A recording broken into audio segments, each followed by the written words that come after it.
Nice to meet you. I'm Ryosuke Nakajima, the director of the movie Who Said Death Was Beautiful. This work has been noted as a film that uses an image generating AI in the first part. Currently, AI is difficult to control, but it has become an indispensable partner in my artwork creation. In this video, I will talk about creating art with virtual production design and combining generative AI with stable diffusion. Here's the index of this video. 1. Film production budget and staff structure. 2. Motion capture. 3.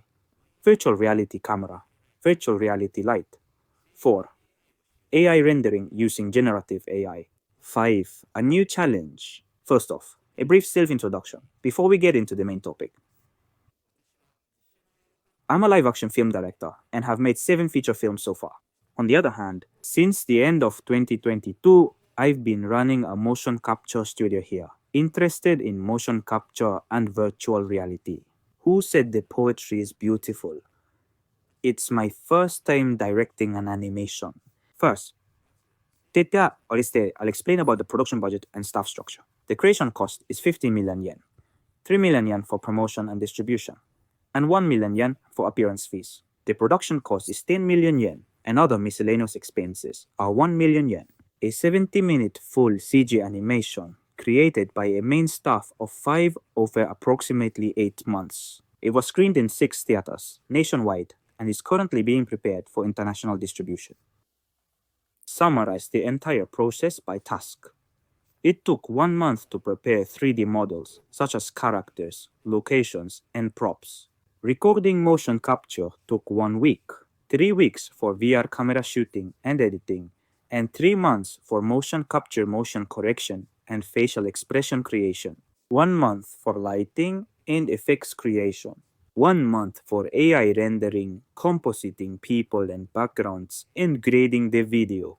I'm also working on policies in parallel with multiple tasks. This work employed virtual cameras and motion capture, adopting the same philosophy as live-action video production, and has been published. Our concept is to produce CG animation with a main staff of 5 people who are involved in live-action video production, composed of young CG creators. Now, let's talk about motion capture. In this project, we created character movements using motion capture. This is based on the simple principle that if a person moves, the character moves too. An actor wearing a motion capture suit moves with cross markers attached. These markers are placed on key parts of the human skeleton. Then, infrared cameras mounted on the ceiling capture the position and rotation of these markers, recognizing them as human skeletal data. The movement of this skeletal data is reflected in the character, making the character move. In this motion capture, no storyboards were made, and an entire scene was shot without stopping in between. It was recorded like a theatrical play or film shooting. The advantage of this method is that it allows for improvisation by the actors and various trials and errors. Actors not only perform based on the script's instructions, but also I was able to act as I felt and inject human emotions into the character's movements. Another benefit is the ability to quickly realize scenes that were not planned during the shoot.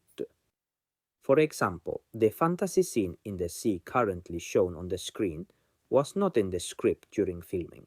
Shot it on the spot when the idea came to me. Eventually, this scene became an indispensable part of the work. In a unique attempt, actual radio-controlled cars were used in the car chase scenes. You can attach markers to an RC car to capture its movement and then have someone in a suit chase after it.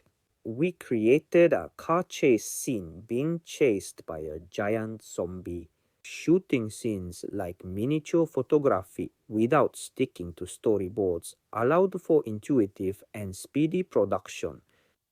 In summary, motion capture's biggest draw is the ability to experiment and incorporate various opinions.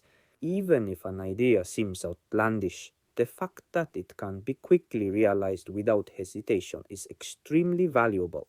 This technology expands our creativity and opens up new possibilities in video production. Next, I'll talk about the tracking system using the iPad. This time, we use the game engine Unity for filming all the scenes. The right frame shows the cameraman holding the iPad, and the left frame shows the camera view within Unity. The top frame is Unity's scene view, showing the position of cameras and people in space. The location and rotation of the iPad are tracked and sent to Unity. When a photographer moves while holding an iPad, the camera angle inside Unity moves accordingly. On the iPad, you can simulate a real camera by adjusting focus and changing lenses. Moreover, using an iPad as a controller, it is possible to move through space and shoot from various angles. This makes it possible to shoot from multiple angles, even in a cramped room. Let's talk about editing camera angles. What's important here is that what's being recorded isn't the footage, but the camera's position information. That's a major difference from live action filming. In the timeline, you can repeatedly play back the movements of characters moving with motion capture. By trying various angles, I was able to edit for the optimal camera angle. This method is also very user-friendly for live action photographers and editors. 辺りに巻いてくこの船に Next, I'll explain about VR lighting. On the right frame is a Unity camera view, and on the left bottom there's someone holding an iPad. This iPad camera is equipped with a point light, and the light moves as the iPad moves. The location of the iPad light is shown in the top left of the scene view. While holding a spotlight and shaking or tilting the iPad, you can see how the shadows and highlights on a person change. Next, let's adjust the lighting from the ceiling using a spotlight. Until now, changing lights was quite a hassle with flat screen operations using a mouse. However, with this iPad method, intuitively operating lights is possible. Live action film lighting crews can join, allowing for efficient and high quality work. There is a big gap between CG animation production and live-action video production methods, and it has been difficult to share human resources and technology. This virtual production technology solves this problem, bringing confidence to the world of image production and opening up new possibilities. I'd also like to talk about how image quality can be improved by using image AI called Stable Diffusion. The left side is the original video, and the right side is the result of image-to-image AI rendering using Stable Diffusion. The image on the right side shows much more emotion, and details such as lips, nose, and shadows are more realistic. This is just one example of the quality improvements we have made to the image. In this shot, we added the prompts for sadness and tears. At this stage, the use of Stable Diffusion is not a major change to the picture.